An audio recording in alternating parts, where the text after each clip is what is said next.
Hello, and today we're going to talk about setting up your classroom library. I am Tammy, the OWL teacher for Teacher Tech Lab, if you're not familiar with it. Let's begin. The objectives of this video is to discuss why it's important to have a teacher's personal library set up, to discuss setting up a teacher's personal library, to discuss the benefits of setting up a classroom library for students, to discuss what each classroom library should have, to discuss how to set up the classroom library space, to discuss the use of book boxes, to discuss caring for the classroom library and the books, to discuss managing book checkout, and to discuss where to get books for your classroom library. So why should you have a personal teacher's classroom library? Well, for many reasons. For keeping track of your read alouds, they could be chapter books or just regular picture books. For when you have mini lessons during your workshop time, whether it be math workshop, reading workshop, writing workshop, to know where your books are. There have been many times that I had my personal teacher's books on the bookshelves with the students, and I couldn't find the book that I needed. So it's best to have a personal teacher's library. That way you can know what books you need for specific skills and content that you are teaching. It also generates students' interest. They want to know, what are those books you have back there behind your desk? It also is a great place to keep books that are hard to find. So if you constantly move from library to library to library looking for a specific book, when you finally find that book, then you know right where it is in your teacher's library. And then those books are always there when you need it. So how do we set up a teacher's personal library? I typically set mine up behind my desk in my classroom. I tend to make my desk more of a rectangle where I can kind of step into it, and it's usually behind my desk, but a lot of teachers I do know keep it in a cabinet sometimes. So either of those are fine, but the main point of it is to make sure that you have it in a location where students cannot access it and get to it and remove books from it. Also make sure that you have a system in place where you are able to locate what you need. So there are many different options. You can consider an ABC order for fiction and nonfiction. You could do nonfiction by the subject. So you would put maybe them grouped in categories, like these are all our Titanic books. These are all our books on animals. These are all our books on, so on. Another option is you can take your books and you can put tags that kind of mark them off by sections. They kind of stick out just a little bit to indicate where everything is. Very similar to when you go to the library and the students carry around those sticks and they have to kind of put them in so they know where they go. So that would be an example. And then one thing that I always do, if you look at the picture there, I always put on the back of my books these little label stickers that just kind of labels them as to what concepts they teach. So, for instance, this book would be good for beginning, middle, and end. Or it would be good to teach about building tension. It would be good to teach with personal narrative or memoirs. It would be good for teaching about onomatopoeia. It would be good for teaching about leads or foreshadowing. So that would be an example. That way you can quickly just look and go, wait, does that book teach cause and effect? Let me look real quick. And you can pull the book off of your teacher's personal library, look at the back of it, and go, yes. I like to do that better than having the spreadsheet with all of my books listed and what it teaches, because if you have a very extensive classroom library, it could take you a very long time. Teacher's library, it could take you a very long time to go through that spreadsheet. And because I used to have the spreadsheet, but that became long for me and I didn't really keep up on it. But everybody's different. Maybe the spreadsheet will work for you. So a spreadsheet is another option.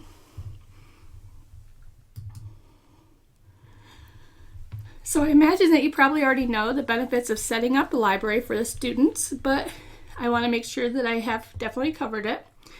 And this is just a very, very small list. There are so many benefits.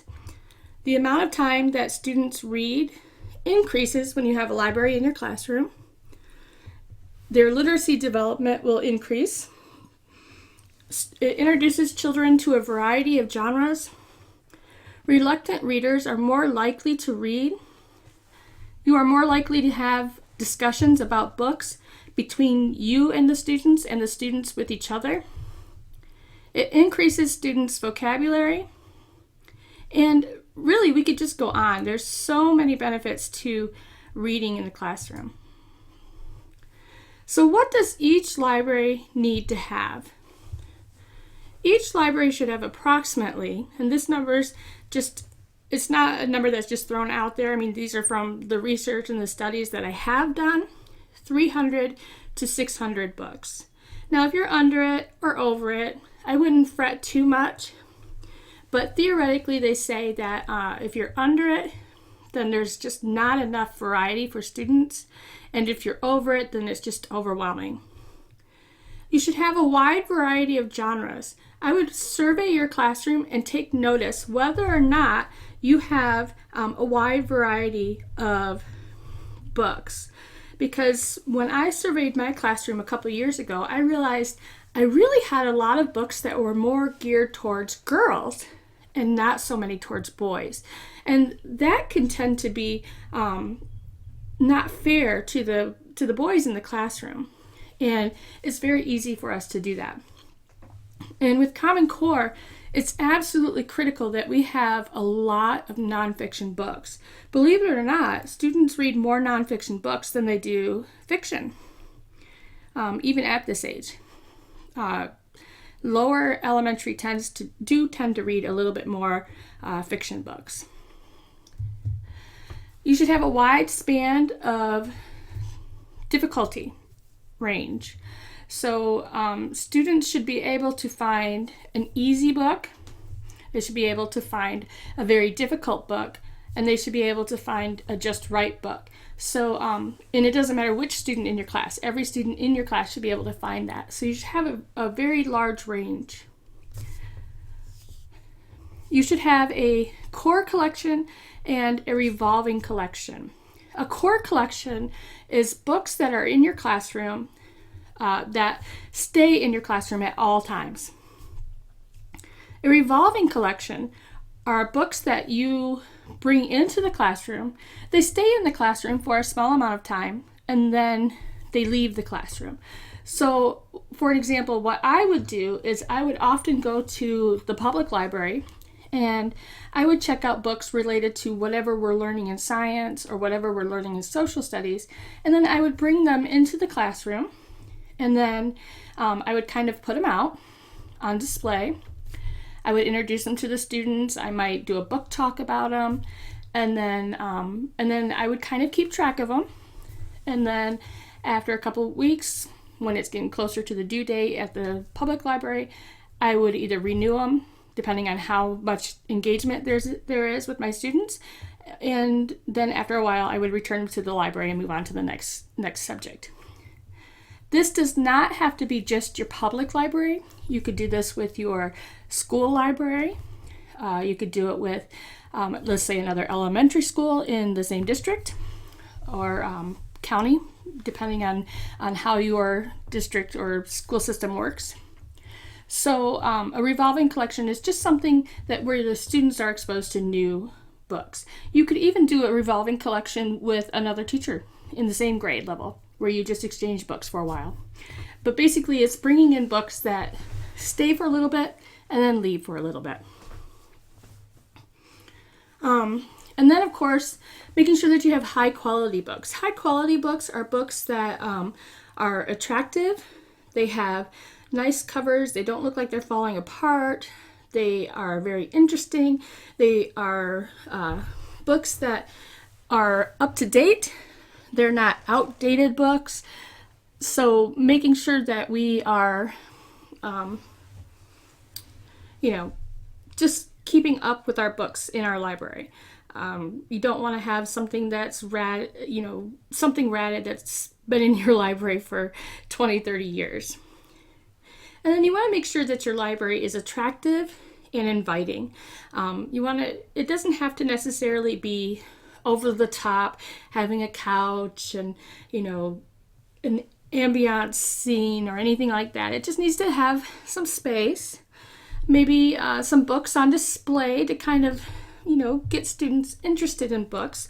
It doesn't need to have like a major, spinning cart or anything like that, but just have a couple books on display and then make it look comfy. I tend to have some throw pillows, and my students know that they can go over and grab a throw pillow, and then they can move around the room and read with the throw pillow, and then they just put it back when they're done.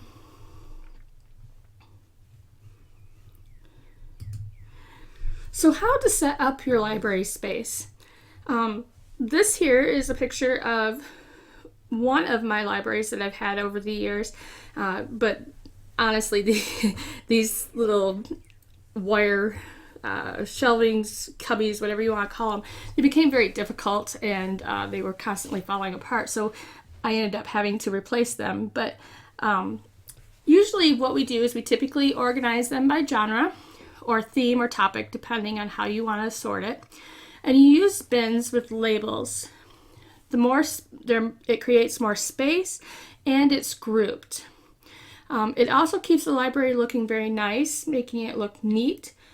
Most kids don't read the spine to find out the name of the title. If you think about it, most kids, when they are interested in a book, it's because of the cover. I know there's the old saying, don't judge a book by the cover, but the reality is kids do. They look at the cover and they think, this looks kind of cool. And then they might read the back, but they probably don't.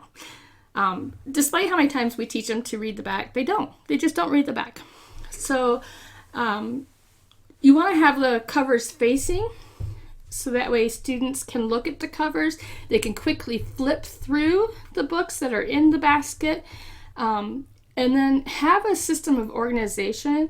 So for instance, you can put dots on the covers, or you can put them on the spine. My dots are actually on the spine of the book, but you can also put the dots matching, like if you look at my picture, you see that this says realistic fiction there.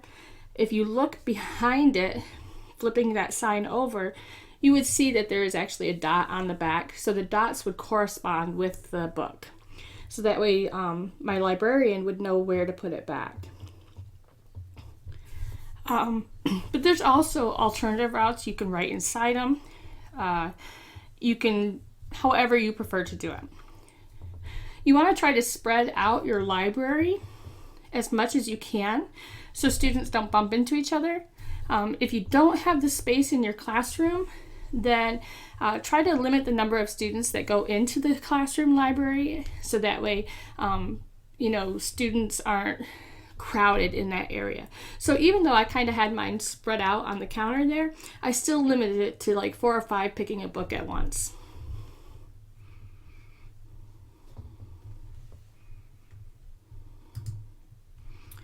Book boxes. I use book boxes in my classroom on a regular basis. Teachers I know have used windowsills to place their book boxes, and I didn't have a window in my classroom for several years. I was a middle of the building kind of classroom, and I got lucky enough to have that one. And so I actually stored mine under the whiteboards. It was just enough where they didn't stick out to get in my way when I was writing on the whiteboard, but it was also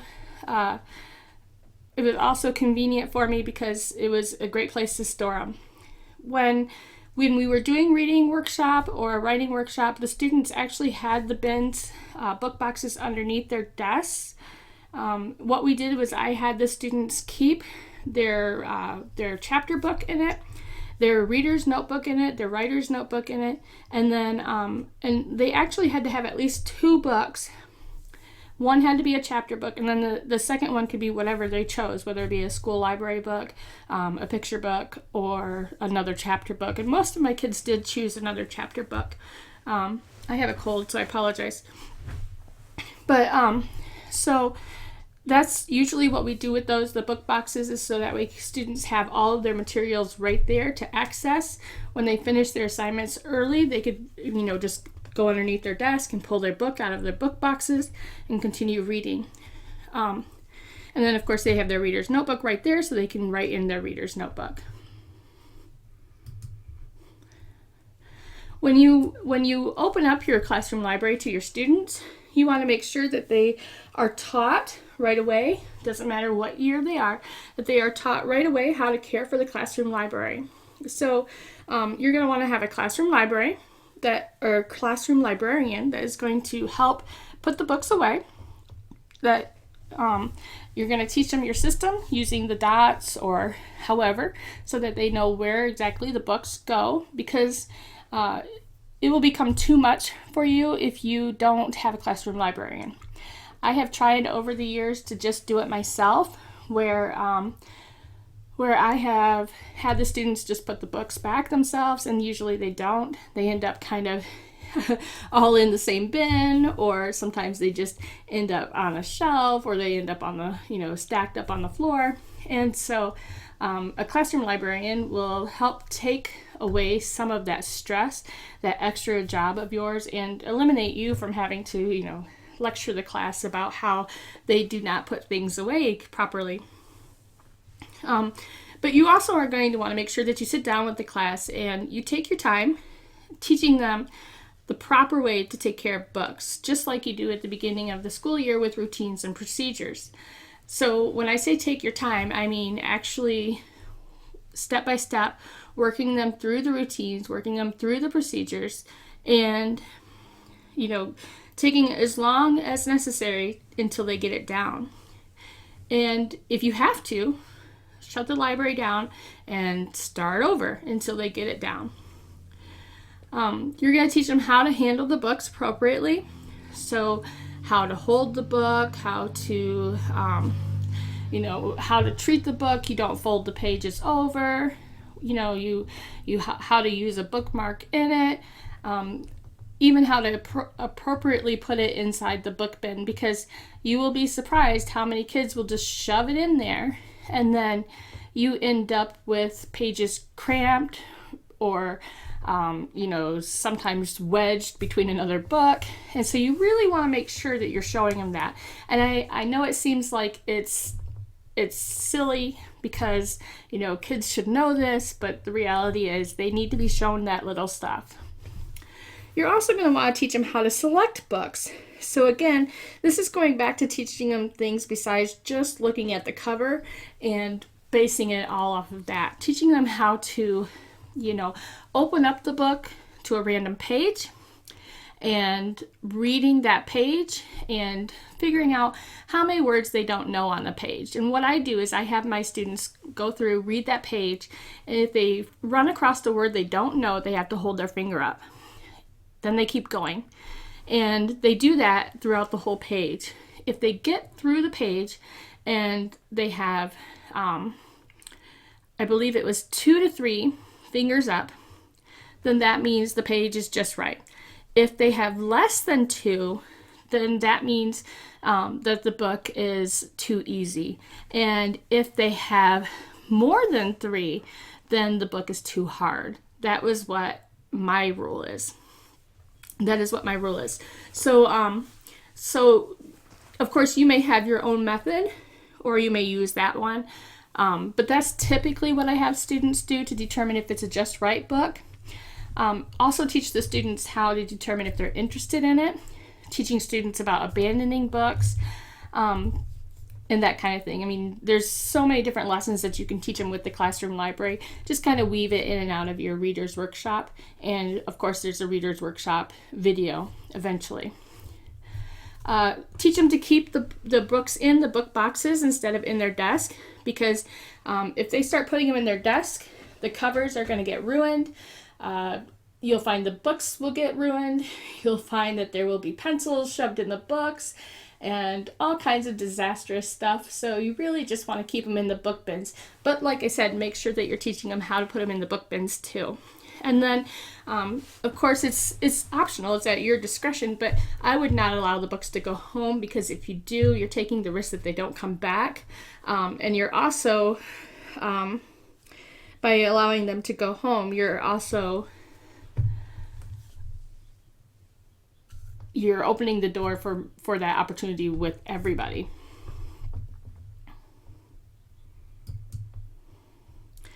Managing book checkout. There are so many different systems to book checkout. Some teachers I have seen over the years, including myself, my first year, my second year teaching, actually go through and they put the library cards in them, where they have the students sign out their name on the card. They hand you the card, you keep the card, and then when they return the book, you cross out their name and you put the card back inside the library book, and the book goes back on the shelf. Similar to the system that we had when we were younger. Some teachers use a sign-in, sign-out sheet system, and I have done that also, where you have a piece of paper down, students write down what book they checked out, their name, and the date. When they return the book, they write the date, and then you have kind of a written log of what books they have. I have also used a system where you electronically check out your books. It's a little bit more up to date, more modern, and a little bit fancier. And then what I do now is I don't do anything. I actually just write. I have a stamp that I made at Office Depot, and what I do is I go through, and I know this is going to sound really strange, but I always remember the page 69, and so I go through and I always make sure that my stamp, where it says property of Mrs. DeShaw, is always on page 69. And I stamp it on a couple other pages here and there throughout the book, but it's always on page 69. And that way, if there's ever a debate with a student, whether it's my book or theirs, I know right away to go to page 69 to find out. I used to just do the covers, but then I found sometimes my books would be missing the cover. So I just found it was easier to do page 69, because that's a number I will remember. And I can go to page 69 right away and see, because students have never noticed that it's always on page 69. So that's just how it works for me. Another thing that I have discovered over the years of teaching is that it really doesn't matter, because your books are going to go missing. And the reality is, if they really need that book, if they're going to take that book, then they're just going to have to take it.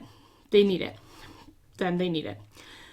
There are so many other different systems that you can do, but I found that they just take up so much time. They take up my time, and it's not worth it to me to just try to keep track of books. Every person is different. You may feel completely different, and that is totally fine. But for me, it's just really not worth my time, because books go missing no matter what system you use.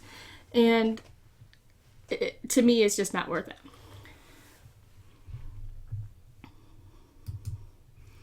So where do you get books to supply your classroom library? There are many different places you can go. A lot of times local libraries or local public libraries will have books for sale, 10 cents, 20 cents, whatever. You can also go online and find books. You can find them on Amazon for relatively cheap. I order a lot of my books actually on Amazon through the used books section.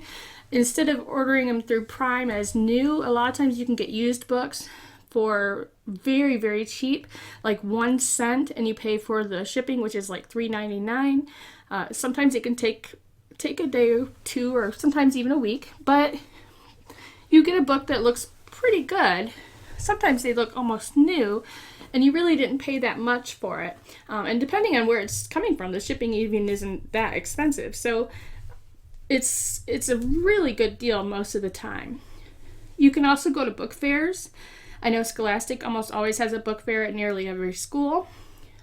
You can order from Scholastic with your points. You can go to thrift stores. Donations is one thing that I do every year. I always put in my newsletter with my parents, if you have any books at home that's lying around that you don't need, or you're the youngest in your family and you don't need these books, by all means, please donate them to my classroom. And I do often get lots of books, believe it or not. So a lot of my books do come from parents. You can actually go online and find internet printables, believe it or not. Some of them are free. They're not all that are paid. You can find books from other teachers. When I switched grade levels after teaching 5th grade for so many years, and then was suddenly switched to 3rd grade, I definitely needed books that were lower because I did not have that range. And so there were a lot of teachers who were willing to pitch in, and they pulled books from their shelves and gave them to me. And that was awesome. So you might have colleagues that can really help you out. There is Reading A to Z online. That is a subscription where you have to pay for that, though, just to give you a heads up. And then, of course, on Teachers Pay Teachers, you can find lots of reading materials, including in some of my products. So that is that.